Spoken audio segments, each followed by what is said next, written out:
Quadcopters आजकल बहुत मशहूर हैं। तमाम कूल किड्स उसके साथ खेल रहे हैं। लेकिन क्या आप जानते हैं कि स्मार्ट किड्स किसके साथ खेल रहे हैं? Quadratic equations. क्या आपको वो दिन याद है 9th ग्रेड के, जब हमने सीखे थे अलजेब्रिक एक्सप्रेशंस और पॉलिनॉमियल्स? अगर याद है तो ये एग्जाम्पल्स आपको काफी फेमिलियर नजर आएंगी। इस एक्सप्रेशन की सिंगल टर्म है जो 4x² है, लेकिन इस इक्वेशन की दो टर्म्स हैं, x² और 16, जो माइनस साइन से सेपरेटेड हैं। फर्स्ट टर्म एक वेरिएबल है और दूसरी वाली कांस्टेंट है। नेचुरली आप ऐसा एक्सप्रेशन एक्सपेक्ट कर रहे होंगे जिसमें आगे 3 टर्म्स होंगी।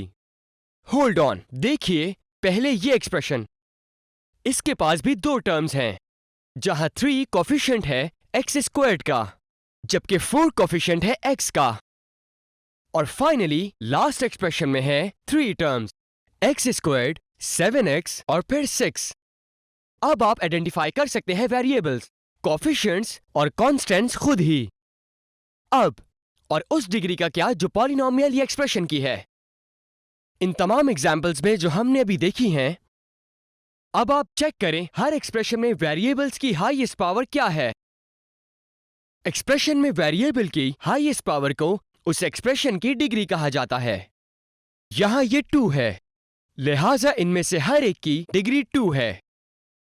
अब अगर हम इन एक्सप्रेशन को इक्वेट करें 0 से या आपकी पसंद की किसी भी टर्म से, तो ये एक्सप्रेशंस बन जाएंगी इक्वेशंस, या फैंसी वर्ड्स में अलजेब्रिक इक्वेशंस। ये फैक्ट है कि ये सेकंड डिग्री इक्वेशंस हैं, इसीलिए इन्हें कहते हैं quadratic equations. In general quadratic equation की इक्वेशन इस फॉर्म में होती है ax² + bx + c = 0। इसको क्वाड्रेटिक इक्वेशन की स्टैंडर्ड फॉर्म भी कहा जाता है, जहां a कोफिशिएंट है x² का, b कोफिशिएंट है x का और c कांस्टेंट है। जबकि a, b और c कोई भी रियल नंबर्स हो सकते हैं, लेकिन यहां a के लिए एक्सेप्शन है, ये कोई भी रियल नंबर हो सकता है अलावा 0 के। अगर a के इक्वल हो 0 तो ये इक्वेशन नहीं रहेगी second degree equation. Square term चाहिए एक इक्वेशन को क्वाड्रेटिक रखने के लिए। b = 0 के केस में क्वाड्रेटिक इक्वेशन कहलाती है प्योर क्वाड्रेटिक इक्वेशन। वो आपने तो कमाल कर दिया, आपने इन टर्मिनोलॉजीज को काफी जल्दी कवर कर लिया है। क्यों ना कुछ और पढ़ें। इस पहली टर्म को क्वाड्रेटिक टर्म कहा जाता है स्क्वायर की वजह से।